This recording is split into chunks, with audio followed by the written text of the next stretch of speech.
agis dans nos cœurs par ta parole, agis dans nos cœurs par ton onction. Ôte les scories, Seigneur, de nos yeux. Fais tomber le voile. Parle à nos frères et à nos sœurs également qui nous suivent sur Internet, au travers de YouTube, de Facebook. Je prie que leur vie également soit révolutionnée, transformée. Sers-toi de nos vies pour bénir le monde entier, pour un réveil et une moisson finale. Bénis toutes les familles représentées ce matin. Au nom de Jésus-Christ, nous anéantissons tout ce qui est contraire à la vérité en ce lieu. J'ai ainsi prié. Amen. Alléluia. Salue ton voisin de gauche et de droite. Soyez les bienvenus ce matin dans la présence de Dieu et je vous salue de tout cœur. Nous sommes dans notre culte des familles, car à la compassion, la famille a vraiment une grande place. Et ce matin, mon message sera les malédictions familiales et la nouvelle alliance. Les malédictions familiales et la nouvelle alliance, tu peux le dire à ton voisin de gauche, ton voisin de droite, ton voisin de devant, celui de derrière, celui qui vient de te sourire. Alléluia. Nous sommes debout, nous allons lire la parole de Dieu. Exode 20, verset 1er jusqu'au verset 6. Exode 20, verset 1 jusqu'au verset 6. Alors Dieu prononça toutes ces paroles en disant : Je suis l'Éternel ton Dieu qui t'ai fait sortir du pays d'Égypte, de la maison de servitude. Tu n'auras pas d'autre Dieu devant ma face. Tu ne te feras point d'image taillée, ni de représentation quelconque des choses qui sont en haut dans les cieux, qui sont en bas sur la terre et qui sont dans les eaux plus bas que la terre. Tu ne te prosterneras point devant elles et tu ne les serviras point, car moi, l'Éternel ton Dieu, je suis un Dieu jaloux, qui punit l'iniquité des pères sur les enfants jusqu'à la 3e et la 4e génération de ceux qui me haïssent, et qui fait miséricorde jusqu'en 1000 générations à ceux qui m'aiment et qui gardent mes commandements. Que Dieu bénisse sa parole.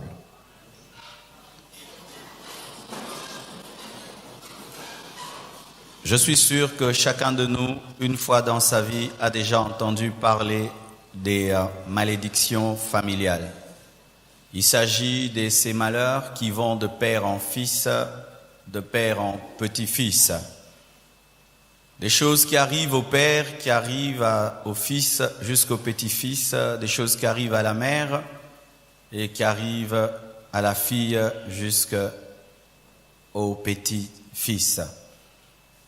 Nous ne pouvons pas nier cela, nous le constatons autour de nous. Il y a des hommes et des femmes qui vivent des malédictions. Il y a des familles dans lesquelles tu sens vraiment qu'il y a une malédiction. Je me souviens au début de ma vie chrétienne, alors que j'étais intercesseur, une fois on nous a invités à prier dans une maison et je vous assure, tu sens la malédiction. Une odeur nauséabonde, tout se sent bizarre, c'est comme si tous sont des sorciers. Aucun n'est brille dans la maison, on se croirait dans une maison hantée, dans un film d'horreur. C'était vraiment terrible. Et il y a des gens comme ça.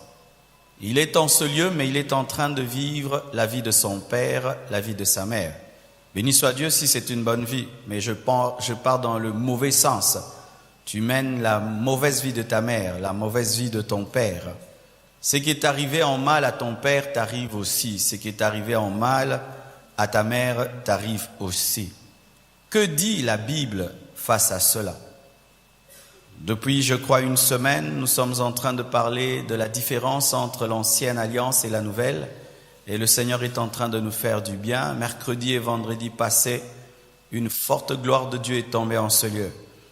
Et vraiment, nous sommes en train de vivre la puissance de ce message. Il n'y a pas de plus plus de puissance que la vérité. Amen. Hein? Prêcher la vérité libère la puissance de Dieu. Et je conseille à tous les frères et sœurs qui ne viennent que dimanche, osez venir en semaine et vous allez vivre la puissance et l'onction de Dieu.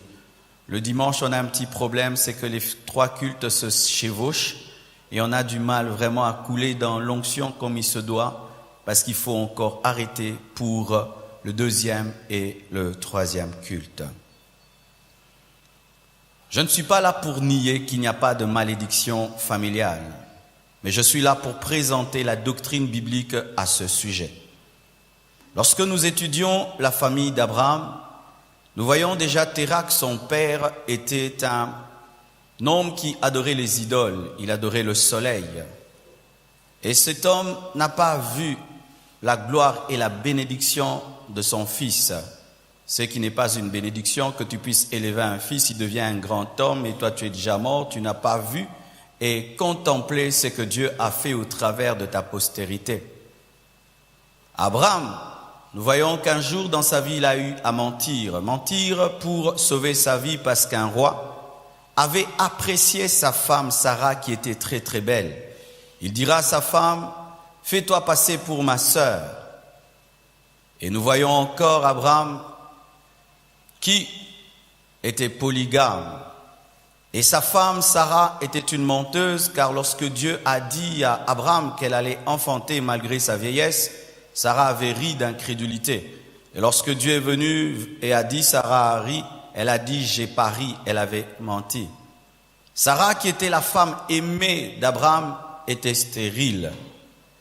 Et nous voyons toujours dans la maison d'Abraham son fils aîné qui n'est pas Isaac car Isaac n'est pas le fils aîné d'Abraham, n'a pas reçu la bénédiction principale, mais c'est le fils cadet Isaac qui a reçu cette bénédiction. Et lorsque Isaac aussi fonde sa famille, nous voyons que lui aussi ment comme son père Abraham. Un jour encore, un roi aime sa femme Rebecca qui était belle de figure et belle de corps, et il dit comme son père Abraham que c'est sa sœur. Et nous voyons toujours Rebecca, la femme d'Isaac, qui était stérile comme Sarah, la femme d'Abraham. Nous voyons encore Rebecca qui était menteuse comme Sarah, parce que Rebecca a poussé son fils Jacob, qu'elle aimait beaucoup, à se faire passer pour Ésaü. Elle a fomenté un mensonge pour que son fils préféré soit béni à la place d'Ésaü. Mais c'est aussi Rebecca, comme Rachel, plutôt Sarah, n'a pas vu la gloire d'Isaac car elle était déjà morte avant même qu'Isaac ne se marie. D'ailleurs, Rebecca a été épousée pour que Isaac soit consolé de l'absence de sa mère. Mais nous voyons aussi Rebecca, la femme d'Isaac, n'a pas vu la bénédiction de son fils Jacob. Lorsque Jacob est devenu Israël, sa mère Rebecca, qui avait fomenté tout cela, n'était plus.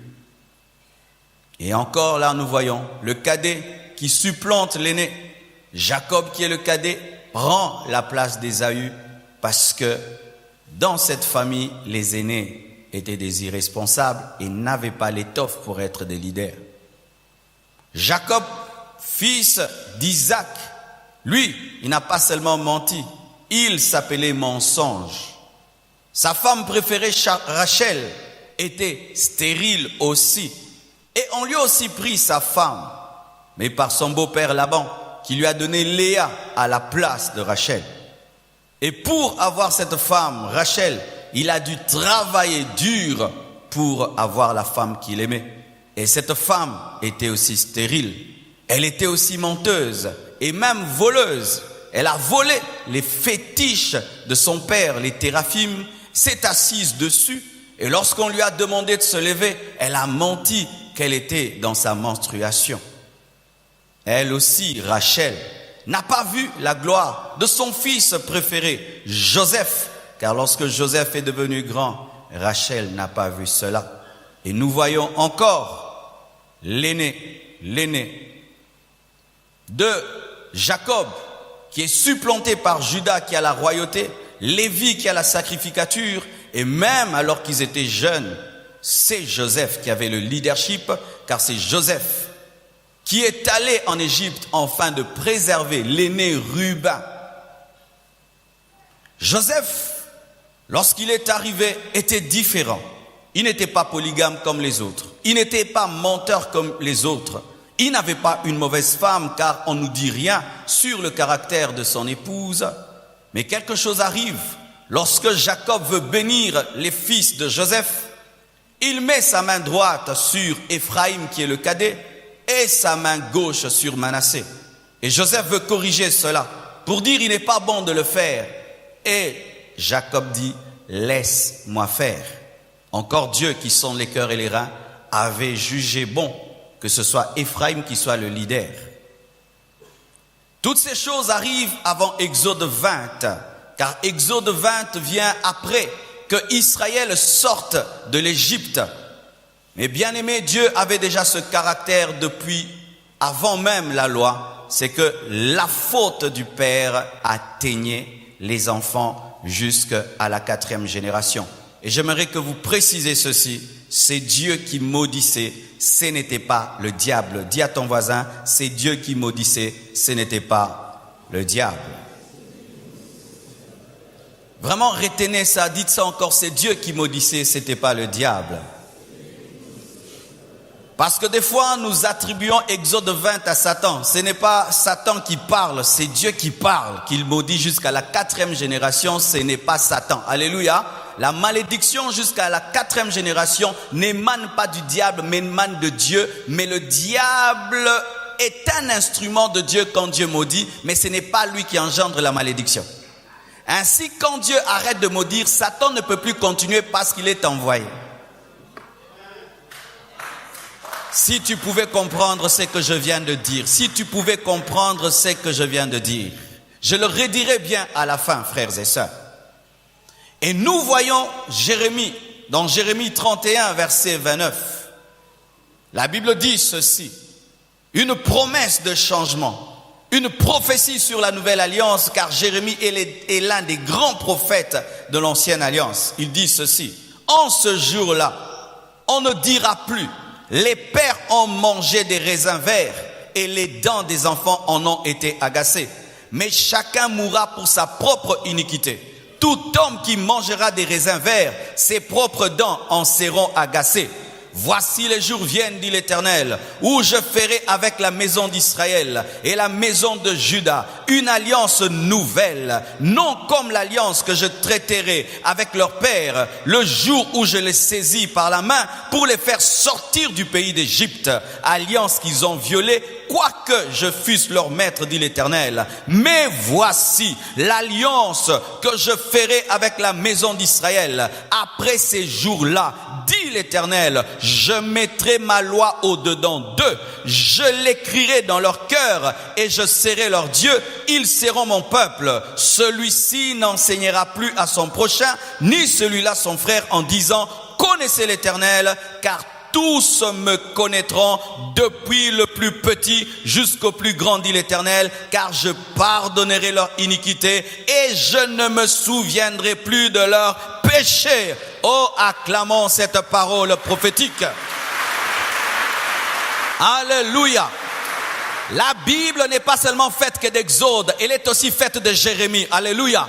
Mais la plupart des temps, nous lisons la Bible comme s'il n'y a qu'Exode qui parle de la descendance jusqu'à la 4e génération. Mais Jérémie dit à présent, il y a des temps qui arrivent avec une nouvelle alliance où on ne dira plus que le père a péché et la malédiction est tombée sur le fils, car chacun sera responsable devant Dieu de son propre péché. Avec Moïse dans Exode, lorsque le père mange des raisins verts, cela agace les dents des enfants jusqu'à la 4e génération. Mais lorsque Jérémie vient, il prophétise la nouvelle alliance disant, en ce temps-là, et moi je ne dis plus en ce temps-là, je dis en ce temps-ci, en ce temps-ci, en ce temps-ci, on ne dira plus que le père a touché les fétiches et les démons sont entrés dans les enfants. En ce temps-ci, on ne dira plus que la mère a péché et la malédiction est venue sur les enfants. On ne dira plus, lorsque le père péchera, ce sera son propre péché. Lorsque la mère péchera, ce sera son propre péché. En ce temps-ci. Si tu choisis Exode, moi je choisis Jérémie. Alléluia. Et écoutez ceci, frères et sœurs. Tu peux dire que cela ne concerne qu'Israël. Est-ce qu'il y a une preuve que ce que Jérémie a dit nous concerne nous aussi en tant qu'Église? Voici une précision qui est donnée au sujet de la nouvelle alliance. On dit personne n'enseignera plus à l'autre. Amen. Et lorsque tu lis 1 Jean 2 verset 27, 1 Jean 2 verset 27, la Bible dit ceci: pour vous, l'onction que vous avez reçue de lui demeure en vous et vous n'avez pas besoin qu'on vous enseigne. Mais comme son onction vous enseigne toutes choses et qu'elle est véritable et qu'elle n'est point d'un mensonge, demeurez en lui selon les enseignements qu'elle vous a donnés. La parole prophétique de Jérémie s'est accomplie dans 1 Jean 2 verset 27. C'est une dimension aussi pour l'Église. Alléluia. Ainsi, dans la nouvelle alliance, on ne subit plus les conséquences des péchés des parents. Je répète, dans la nouvelle alliance, on ne subit plus les conséquences des péchés des parents. Je répète, dans la nouvelle alliance, on ne subit plus les conséquences des péchés des parents. On ne subit plus. Sinon, Jésus est venu en vain. Si malgré que tu crois en Jésus-Christ, tu subis les conséquences des péchés de tes parents, Jésus ne devait pas mourir et l'œuvre de la croix est nulle. C'est grave, bien-aimés frères et sœurs, que de dire qu'un chrétien, malgré qu'il est chrétien, Dieu continue à le frapper, alors qu'il y a des gens dans la nouvelle alliance qui n'étaient même pas touchés par la malédiction des pères. Des hommes comme Joseph. Frères et sœurs, dans le Nouveau Testament, si pendant que tu es assis sur ta chaise, ton père est dans la maison d'un féticheur bien-aimé, prie pour lui pour qu'il se convertisse, mais ne prie pas pour être protégé, parce que rien ne va t'arriver. Donnez-moi la main que j'avance. Si on vient te dire, on a vu tes parents, ils étaient dans une loge avec ta photo et ils ont offert au diable de bien-aimer. Ne va même pas intercéder, bien-aimé, rien ne peut t'arriver parce que le sang qu'il présente n'est pas un vrai sang.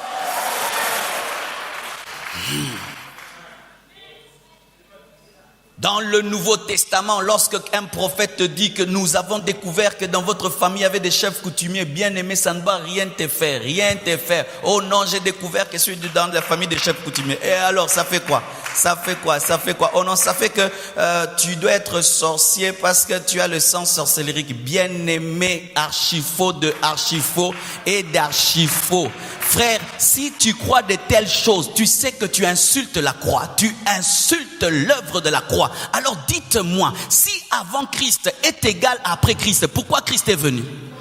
Oui, répondez-moi. Si les choses continuent comme si Christ n'est pas venu, alors pourquoi il est venu? Il fallait qu'il reste au ciel, parole, esprit. Mais oui, bien-aimé, avant Jésus, je suis maudit parce que mon père a péché. Après Jésus, je continue à être maudit. Ah non, il ne fallait pas qu'il vienne, parce qu'il ne sert à rien. Vous vous rendez compte à quel point certaines croyances sont des insultes, comme les apôtres qui appellent Jésus-Christ un fantôme alors que c'est le Créateur qui marche sur sa créature. Ah, que Dieu me pardonne si j'ai cru un jour à de telles sottises. Dis sottises. L'arbre généalogique et familial, hein, le sorcier. Et toi aussi tu dis je suis sorcier. Tu es sorcier. Je suis sorcier. Pourquoi? Parce que mon arrière-grand-père est sorcier. Tu es sorcier. Bien-aimé, malgré que Jésus est venu, tu es sorcier parce qu'il y a un sorcier dans la famille. Alors maintenant, frères et sœurs, s'il y a 20 sorciers dans la famille, tu as une sorcellerie concentrée. Vous croyez de telles choses? Bien-aimé, tu peux sortir d'un sorcier. Tu n'as même pas une goutte de sorcellerie. Je dis même pas une goutte de sorcellerie. Et je vais te prouver par les Écritures. On ne dira plus que les parents ont mangé des raisins verts et les dents des enfants ont été agacées. Ça veut dire, si tu manges les raisins verts, ce sont tes propres dents qui s'abîmeront. Je garderai mes dents intactes. Ainsi, frères et sœurs, tout ce que les membres de ta famille font maintenant n'a aucun impact sur toi si tu es en Jésus-Christ. Aussi, c'est pas, je vous supplie, papa, convertis-toi. Tu ouvres des portes, pas dans ma vie, dans la vie des païens. Pas dans ma vie. Tu fermes ou tu ouvres, mais moi, je ne suis plus là. Est-ce que vous croyez cela? Ma vie ne change pas parce que mon père refuse d'abandonner l'occultisme. Ma vie ne change pas parce que ma mère refuse d'abandonner l'occultisme. Tu n'as pas besoin de la conversion de quelqu'un pour que ta vie change. Tu as besoin de croire en l'œuvre de la croix pour que ta vie change. Alléluia. Qu'il abandonne, qu'il n'abandonne pas, cela n'est pas le problème. Le problème, c'est ta foi, c'est ta foi, c'est ta foi, parce qu'il y aura toujours des sorciers qui n'abandonneront jamais.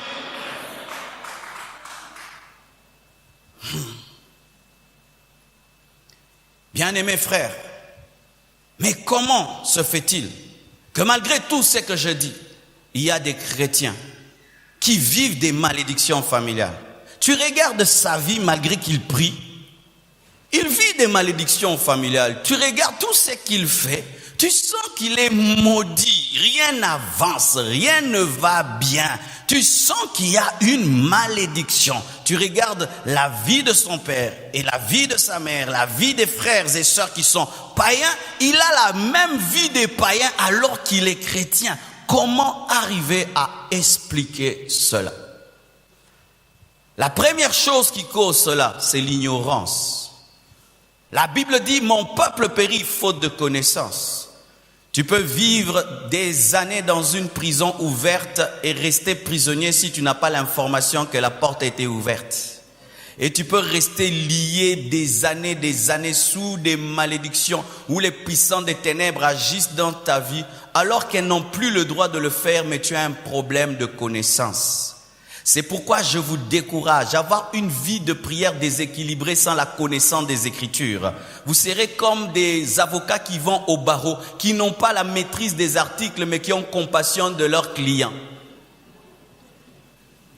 Où tu vois l'avocat, au lieu de plaider la cause sur base des articles, il dit vraiment, regardez, est-ce qu'un homme comme lui vraiment peut être voleur? Regardez, un homme comme lui peut être voleur. Mais que dit la loi? Ah, vous-même, voyez, il a pleuré, hein? Il a pleuré. On ne pleure pas, on présente les articles. Dit, il est écrit, il est écrit, il est écrit, il est écrit. Lisez la parole de Dieu, méditez la parole, ne priez pas seulement. Les sensations ne changent pas la vie, les pleurs ne changent pas la vie, c'est la connaissance qui change la vie. Plus tu connaîtras et tu connaîtras, plus tu découvriras qui tu es et tu refuseras une vie qui n'est pas à toi.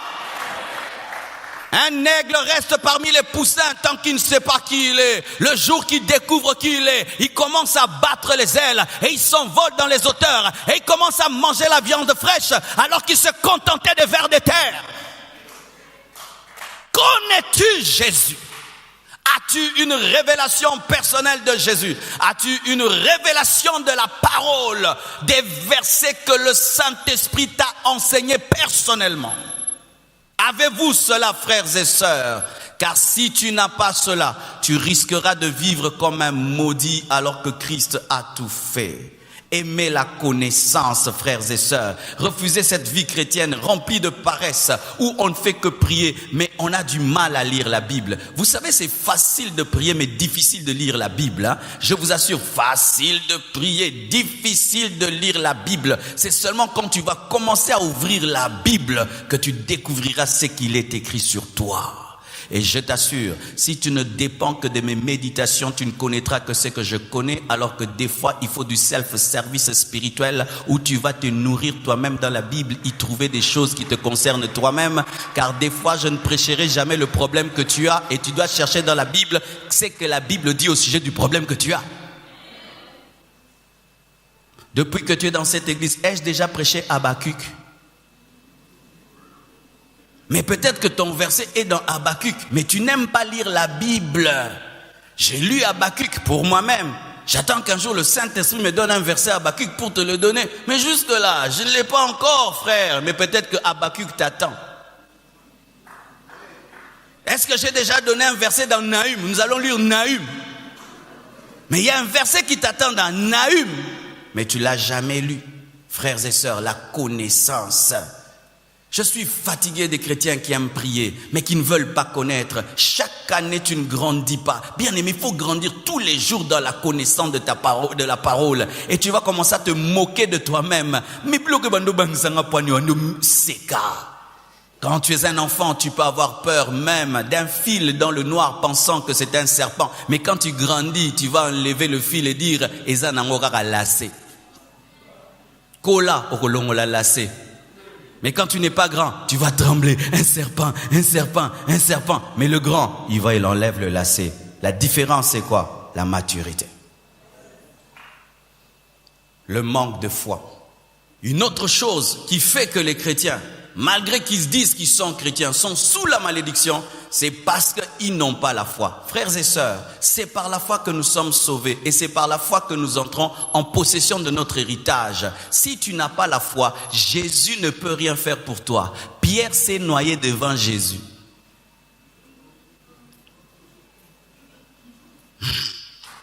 Est-ce que vous comprenez ce que je dis? Jésus est là, Pierre s'est noyé. Pourquoi? Il n'avait pas la foi. Quand tu sens la présence de Dieu et tu n'as pas la foi, malgré la présence de Dieu, Satan te touchera. Car ce qui te protège, c'est le bouclier de la foi. Et si tu n'as pas de bouclier, frère, le diable t'atteindra. Un homme qui a la foi ne parle pas comme tout le monde. Et il ne peut pas dire, ça c'est c'est la maladie familiale. Un homme qui a la foi ne dit pas, je mourrai comme mon père, je mourrai comme ma mère, je finirai comme mes frères et sœurs. Tu n'as pas la foi. La foi transforme ton langage et t'amène à parler ce que tu as en Jésus. Personne dans ma famille n'a eu sa licence. Moi aussi, je ne l'aurai pas. Toutes mes sœurs ont eu des enfants à la maison. Moi aussi, je finirai ainsi. Mon père est mort à tel âge. Moi aussi, je mourrai à cet âge. Ce que tu dis révèle que tu n'as pas la foi. Et tu vivras ce que tu dis. La foi. La foi, c'est chasser le diable et croire qu'il est parti sans le sentir. Nous avons un problème lorsque nous chassons les démons, bien-aimés. Nous chassons les démons sans croire qu'ils partent. Un nombre de fois, quand il chasse le diable, il s'attend à ce qu'il part. Tu vois qu'une partie de ta vie est sous l'emprise d'un esprit et tu découvres par la parole de Dieu que le diable n'a pas le droit d'être là. Tu dis, hé Satan, quitte-la! Et il s'en va. S'attendre. J'ai un chien à la maison. Certains lui disent, allez, va! Il ne part pas. Il sait que toi, quand tu dis, tu joues. Mais il y a d'autres seulement, il lève la voix. Mon chien part. Pourquoi? Et les démons sont ainsi. Quand tu chasses les démons, est-ce que tu t'attends à ce qu'ils partent ou qu'ils s'agitent? La connaissance, la foi. Frères et sœurs, vous devez arrêter les confessions négatives et arrêter de dire ça c'est la maladie de notre famille. Bien-aimé, ne dis jamais cela. La maladie de notre famille, non, c'est la maladie des païens de notre famille. Alléluia. Ça, ce sont les problèmes qui tuent les païens de notre famille. Mais ne te mets jamais dans un groupe alors que Dieu t'a fait quitter le groupe. Changez votre langage. Ne dites plus ce que Dieu ne peut pas dire. Arrêtez de confesser des choses que Dieu ne dit plus. Arrêtez de créer dans vos vies des choses que Dieu a détruites.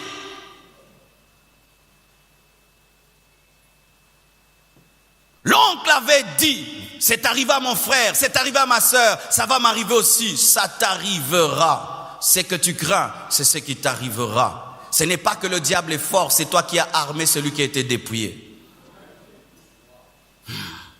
Le diable était dépouillé, mais quand il a une arme, vérifie, c'est un chrétien qui lui a donné, parce que seule l'épouse connaît là où se trouvent les armes cachées.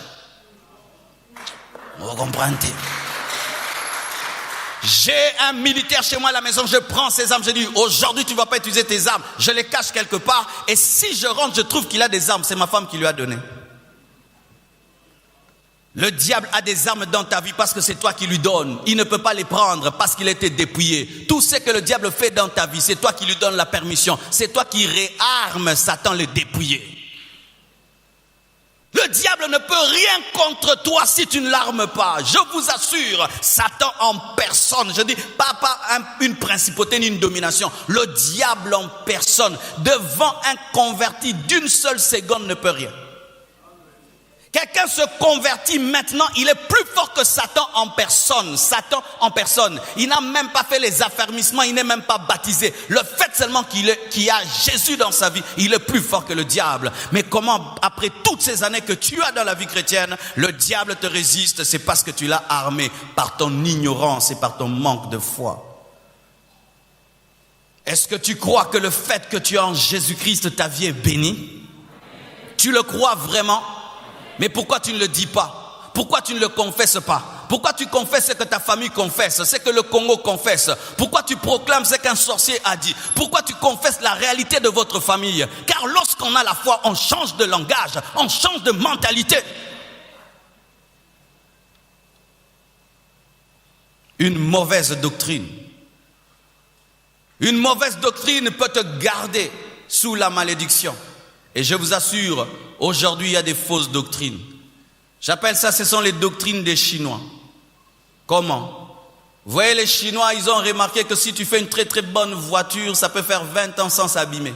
Ils font des belles voitures. Après une année, tu dois acheter encore une autre. Et il y a des gens qui offrent des délivrances pareilles. Tu ne seras jamais délivré. Ainsi, tu demeures un client de la délivrance.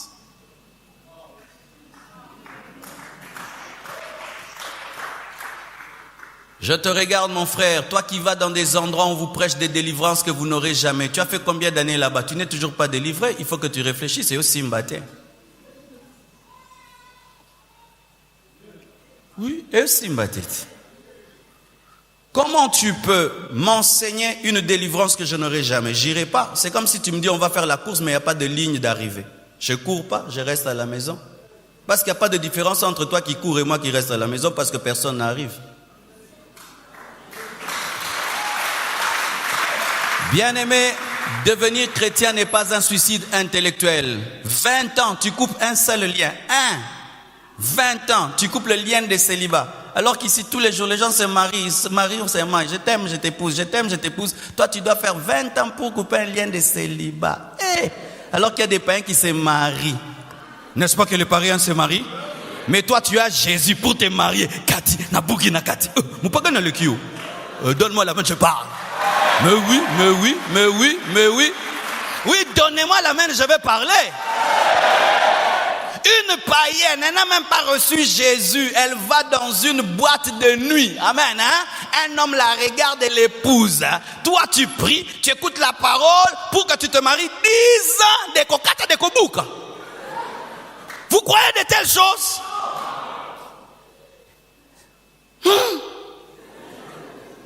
C'est ça la vie chrétienne que toi tu aimes, hein? Jésus a quitté le ciel pour la terre. Pour une telle vie-là, qui est moins que la vie des païens. Vous pensez que c'est ça la Bible? Ce sont vos souffrances que vous aimez, parce que vous aimez mériter les choses. J'ai fait un jeûne de 80 jours. Dieu m'a donné ce mari. Ah bon, pour ce mari-là, 80 jours. Maintenant, pour la voiture, combien de jours? Et pour une parcelle, et pour commencer la fondation, et les murs, et jusqu'à ce que tu vas finir la finition. Au Rossilat. Donne-moi la main que je prêche. Jésus a tout accompli. Tu dois entrer par la foi dans ton héritage. C'est ça la Bible. Arrêtons de prêcher autre chose. Des faux enseignements. Des enseignements qui font de nous des clients de la délivrance. Oui, clients. Frères et sœurs, si la recherche de la délivrance amène les offrandes et les dîmes, bien aimés, tu ne peux pas vouloir que les gens soient délivrés. Il faut qu'ils continuent la recherche. Donne-moi la main, je vais te parler. J'ai quelqu'un qui me masse chaque samedi. Mais un jour, on m'a parlé de quelqu'un d'autre qui masse. Cette personne m'a massé tellement bien que je n'ai même plus jamais besoin de l'appeler tellement qu'il avait bien le boulot. Asalaï mabe, fala masenga mabe pona bengarae, moningaza maele masaranda mundam. Celui-là a bien fait tellement que le mal là est parti. Alors comme c'est parti, je ne peux pas revenir. Mais l'autre là, il est stratège. Il me garde. Et il y a maintenant des prédications stratégie. Où je sais que si je te dis qu'en Jésus tu es totalement libéré, tu risques de quitter l'église. Alors je te dis, non, tu as le lien de famille. Demain je te dis jaune, bleu, comme ça je fais 20 chapitres, 80 chapitres, 200 chapitres, 300 chapitres, 1000 chapitres, 80 chapitres, 1000 chapitres, de choses qui ne finissent jamais. commerce spirituel. Quand tu aimes tes enfants, tu leur dis tout, n'est-ce pas? Pour qu'ils passent à autre chose. Oui, quand tu aimes ton enfant, tu lui dis tout. Et le tout, c'est quoi? Jésus a tout fait. Dernier chapitre, Jésus a tout fait. Dernier chapitre, c'est ça. Jésus a tout fait. Bien-aimé, qu'on ne vous trompe pas. Qu'on ne vous rende pas les choses difficiles. Dernier chapitre, Jésus a tout fait. C'est ça la parole de Dieu.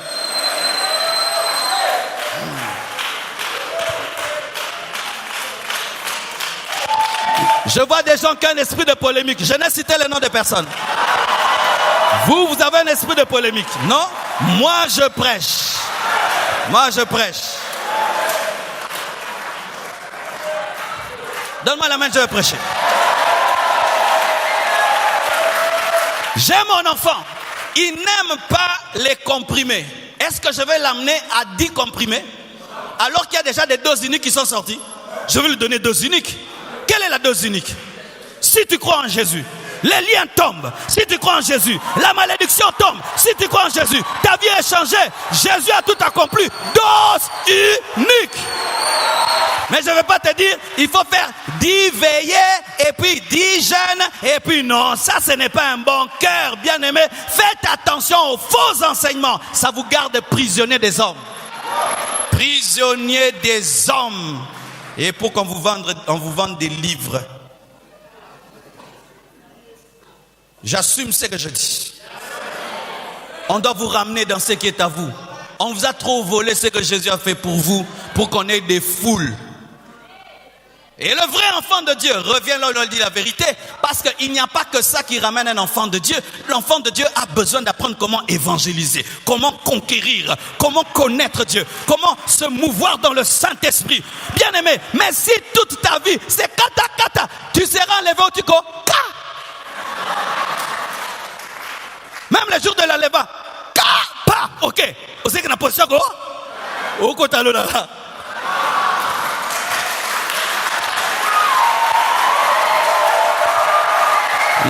Il est temps d'adorer Jésus. Il est temps de louer, de te réjouir de ton héritage en Jésus. Il est temps de louer, de te réjouir de ton héritage en Jésus.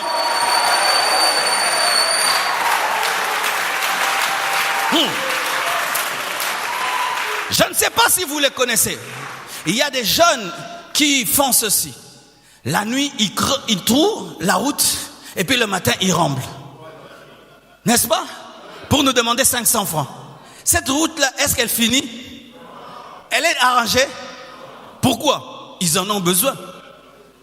Et quand tous les jours vous renversez une chose, mais dis-moi, vous la renversez, c'est-à-dire que vous la construisez.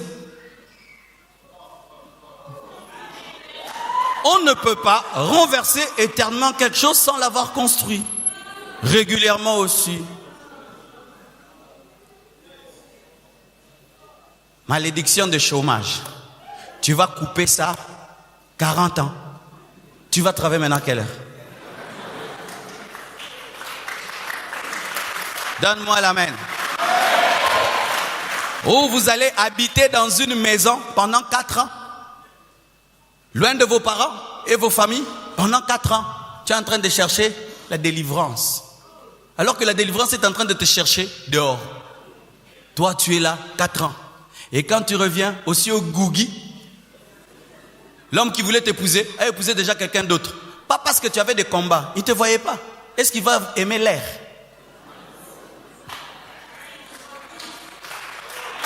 On va engager quelqu'un qui s'est caché dans une permanence pendant 4 ans. On va t'engager là-bas. Est-ce que leurs propres enfants habitent là-bas? Leurs enfants habitent là-bas. Mais on vous fait habiter là-bas. Leurs familles habitent là-bas. Leurs enfants habitent là-bas. Leurs enfants sont parfaits, mais ils habitent là-bas. Ils font les affaires, hein? Ils cherchent, hein? Vous restez là-bas, hein? Il faut comprendre, bien aimé, vous connaîtrez la vérité vous affranchira. Vous ne devez pas être sous l'emprise des fausses doctrines.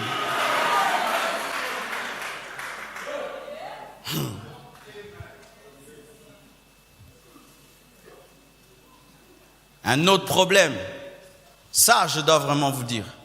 c'est le manque de consécration. La malédiction est venue dans votre famille par l'impudicité. Et toi, tu te dis, chrétien, tu es impudique. Là, tu as ouvert la porte à l'ennemi. Car la Bible dit que votre ennemi rôde comme un lion rugissant, cherchant qui dévorer. Et certains, vous avez des problèmes de malédiction parce que vous demeurez dans les péchés qui ont apporté la malédiction dans vos familles. L'idolâtrie, et tu es idolâtre. Fétiche, des fois quand on te vole, ok, n'a pas que talis.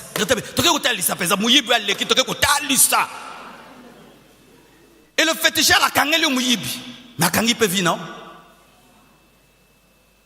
Quelle est ta vie? C'est facile de dire, ah papa, tu as détruit nos vies à cause de ça. Maman, tu as détruit nos vies à cause de ça. Mais quelle est ta vie? As-tu une meilleure vie?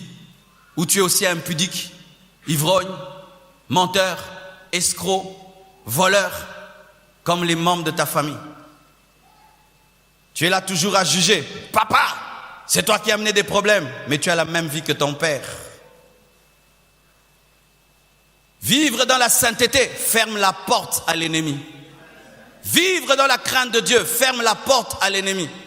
Et vous ne devez pas transformer le sang de Jésus-Christ en douche où matin, midi, soir, tout le temps vous péchez. Le péché doit devenir un accident dans vos vies. Quelque chose que vous commettez tellement rarement. Mais lorsque ta vie c'est péché sur péché et sur péché, même si la Bible dit qu'en Christ tu es béni, tu ne vivras pas cette bénédiction parce que tu ne marches pas dans l'obéissance. Dieu n'encourage pas le péché. La grâce n'encourage pas le péché. Si tu vis dans la grâce et dans le péché, tu n'as pas compris la grâce. Car la connaissance de la grâce te remplit de reconnaissance. Et cette reconnaissance t'amène à dire à Dieu merci par une vie de sanctification. Alléluia. Et aussi des fausses nouvelles naissances. Certaines personnes supposent que le fait que de venir à l'église fait d'elles des chrétiens. Alors il n'a pas donné vraiment sa vie à Jésus-Christ. Il n'est pas né de nouveau. Car tu peux venir à l'église comme Nicodème, tu t'approches de la loi, mais tu n'es pas né de nouveau. Et tu penses que le fait de venir à l'église, d'avoir une conversion des pieds, une conversion des lèvres, une conversion mentale, rationnelle, sans que ce soit une conversion de cœur, fera que tu puisses bénéficier de l'héritage des enfants de Dieu. Ça fera que tu viens à l'église année après année, et comme tu n'es pas né de nouveau, tu n'es pas converti, tu vis les malédictions de ta famille et tu dis que Dieu n'est pas fort. Mais je me suis converti, ma vie ne change pas, je vis toujours la vie de mes parents, de mes frères et sœurs, mais je ne vois pas la promesse. Mais est-ce que tu t'es converti? Lorsqu'un homme est converti, il y a un signe, il y a un passé dans sa vie et un présent. C'est-à-dire, tu peux dire, j'étais et je suis devenu. Si tu ne peux pas dire cela, tu n'es pas né de nouveau. Quiconque est né de nouveau peut dire, avant j'étais, maintenant je suis. Si tu ne dis pas ça, frère, même si tu donnes l'offrande, même si tu donnes la dîme, tu n'es pas un enfant de Dieu. Et la malédiction familiale t'atteindra parce que tu n'es pas enfant de Dieu et tu ne peux être adopté par Christ. Vivre dans le péché. Vivre sans une vie de consécration, n'est pas être né de nouveau, fera que la malédiction sera continuelle. Et je t'assure, mon frère, si tu es en ce lieu, tu ne peux savoir à quel point être un païen est un grand danger aujourd'hui. Vous allez voir quelqu'un qui va chez un féticheur, il prend qu'un habit, un petit habit, un morceau. Ah là là, c'est grave, dis c'est grave. Un morceau de ta chemise, il coupe. Toi, tu restes à la maison. Tu es un grand garçon costaud, en bonne santé. Il prend une partie de ta chemise. Il va chez un féticheur. Et il dit, je veux devenir riche. Je veux devenir ministre. Je veux devenir cela. Ça va. Donne-nous ton enfant. Il dit, ok, je vous donne. Qu'est-ce que tu as amené? C'est le bout de sa chemise. Ok. Mets ça là dans la bouteille. Il met dans la bouteille. On prend le feu, on brûle. On dit, ça va, pars. Il va mourir dans 1 mois et on va te nommer. Et toi là, le grand garçon costaud, tu es en train de marcher alors que tu n'es qu'un bout de chemise. Tu es en train de parler français, tu as des diplômes, bien habillé, bien parfumé, en voiture, avec des projets, alors qu'il y a un féticheur qui n'a même pas le graduat ni un diplôme. Dans une bicoque en passa, qui a déjà dit que toi, dans un mois, tu mourras. Et après un mois, jour pour jour, ce beau garçon, costaud, parfumé, licencié, meurt dans son sommeil. C'est ça, un homme qui n'a pas Jésus-Christ. Tu n'es pas différent d'un coq, d'une poule. Tu vois, le coq, il est là, dans la basse-cour, il est fier. Mais toi, tu as dit... Il est bonne année. Alléluia. Il est là. Et il dit, le coq, cocorico. Mais toi, tu dis, bonne année. Et quand tu es un païen, une païenne sans Jésus-Christ, tu dis, cette année, je ferai ceci. À la fin de l'année, moi, je ferai ceci. Mais quand le sorcier te regarde, il dit, toi, bonne année. Un païen ne s'aime pas. Avec les temps comme ceci, où il y a prolifération de l'occultisme, de la magie, des jeunes de 20 ans qui veulent l'argent maintenant, qui veulent tout maintenant, ton petit frère même de 20 ans, que l'équisayo pas à grade. Azora promotion à $500 de plus au Koufi. Quand tu viens à l'église, rassure-toi que tu as donné ta vie à Jésus-Christ. Sinon tu vivras les malédictions de tes parents. J'aime ce verset. Galates 3, verset 13. Christ nous a rachetés de la malédiction de la loi, étant devenu malédiction pour nous, car il est écrit, maudit est quiconque est pendu au bois, afin que la bénédiction d'Abraham eût pour les païens son accomplissement en Jésus-Christ. Dis en Jésus-Christ, j'ai la bénédiction d'Abraham. Jésus est devenu malédiction. Alléluia. Pour qu'en toi se manifeste la bénédiction d'Abraham. Et chaque fois que quelqu'un te maudira, cela entre dans la croix et la croix transforme cette malédiction en bénédiction. On ne peut jamais maudire un enfant de Dieu. Personne ne peut te maudire. Je dis personne ne peut te maudire. Personne ne peut te maudire. Je dis personne ne peut te maudire parce que Jésus a déjà été maudit et il est la machine qui convertit et transforme toute malédiction en bénédiction. Ainsi, il aspire la malédiction et rend la bénédiction d'Abraham. Frères et sœurs, c'est ça ton héritage en Jésus-Christ. Et pour terminer, écoutez ce passage merveilleux, 2 Corinthiens 5, versets 16 à 17. Si quelqu'un est en Christ, il est une nouvelle créature. Les choses anciennes sont passées. Voici, toutes choses sont devenues nouvelles. Et j'aime cette version.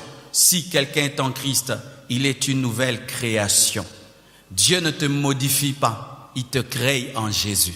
Vous voyez cette partie-ci, on a modifié ce qu'on a trouvé. Il y a de l'ancien et du nouveau. Mais la partie là-bas, il n'y aura que du nouveau. Et toi, c'est la partie là-bas, il n'y aura que du nouveau. Il ne modifie pas ta vie. Il n'y a pas du mélange entre le passé et le présent. Mais il n'y aura qu'une chose nouvelle. Et ainsi, lorsqu'on veut te maudire, en soi, tu disparais pour être recréé, tu n'es plus. Celui qui cherche à te maudire en fonction de ta vie passée ne peut plus te voir parce que Dieu t'a démoli et il t'a recréé. Oh, c'est comme si j'étais une Mazda et puis on me transforme maintenant en BMW. J'ai disparu. Tu ne peux plus me chercher. Je suis quelqu'un d'autre. Est-ce que vous le croyez? Tu es une nouvelle créature. Tu es dans une nouvelle famille. Tu es une nouvelle créature et tu es dans une nouvelle famille. Je termine par ce que j'ai dit au départ. Nous attribuons des fois à Satan des choses qui ne sont pas à lui.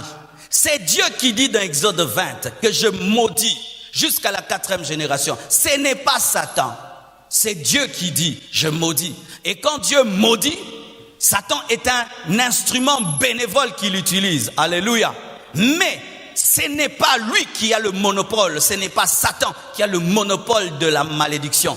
Car le diable ne peut maudire celui que Dieu bénit. Si le diable te maudit et tu es maudit, donc Dieu t'a maudit également. Cette révélation a été donnée à Balaam. Ainsi, si j'ai un problème avec Dieu, Dieu me maudit et j'arrange avec lui. Satan ne peut plus agir parce que la malédiction ne provient pas de Satan. Dieu qui dit, je maudis jusqu'à la 4e génération. Il vient maintenant, il dit, maintenant, je ne maudirai plus jusqu'à la 4e génération. Si un père pêche, Dieu a dit. Pourquoi, bien-aimé, vous ne voulez pas évoluer avec Dieu? Lui-même dit, mais tu restes maintenant dans des choses, des liens, comme mon père a fait, comme ma mère a fait. Donc, Dieu avait dit, maintenant il a dit. N'est-ce pas que Jésus dit? Il vous a été dit, maintenant moi je vous dis. Est-ce qu'aujourd'hui, lorsque tu pêches, tu prends un agneau? Est-ce que tu verses le sang d'un animal? Tu crois que la révélation a évolué. Maintenant, il faut croire au sang de l'agneau. Et il était dit aussi que si le père pêche, c'est une malédiction de 4 générations. Mais maintenant, il est aussi dit que si le père pêche, ça ne te touche pas. Est-ce que tu crois?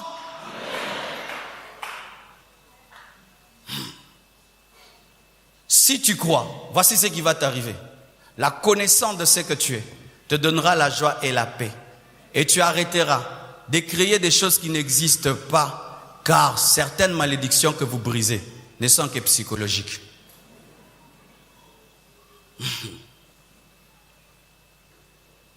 En Jésus-Christ, la malédiction familiale n'est plus. C'est lorsqu'il y a le péché, l'ignorance, le manque de révélation. Que Dieu bénisse vos familles. Amen. Je vous salue au nom de Jésus-Christ de Nazareth. Nous bénissons Dieu qui nous donne le souffle de vie et qui nous fait grâce de venir auprès de vous pour vous parler du fardeau que nous avons, des besoins que nous avons afin de recevoir de vous la main d'association. Plusieurs personnes nous écrivent se posant la question: comment faire pour soutenir l'église Compassion Kinshasa? Comment faire pour soutenir le noyau Compassion International? Il y avait un petit problème d'organisation autour de cela, mais par la grâce de Dieu, nous venons d'ouvrir un compte bancaire très accessible qui pourra vous permettre de faire des virements et même un compte PayPal qui pourra vous permettre de nous soutenir financièrement et de participer à cette bénédiction.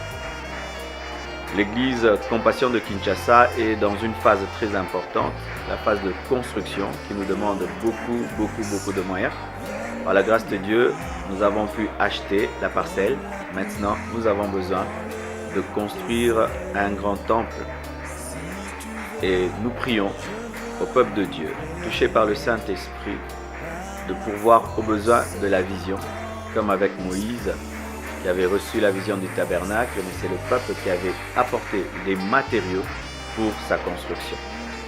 Si le Seigneur vous touche pour la construction du temple Compassion, nous vous prions de faire un virement à ce numéro qui est au bas de l'écran, que ce soit par PayPal ou par le compte bancaire, ou de nous appeler au numéro qui est au bas de l'écran. Aussi, pour tous ceux qui veulent nous soutenir dans le cadre du noyau international Compassion, qui nous permet d'organiser des croisades, des soirées de gloire dans le monde entier. Nous venons de la Martinique, nous étions à Bruxelles, à Paris, en Allemagne, et bientôt là, nous serons en Hongrie, nous serons en Haïti, nous serons à Düsseldorf.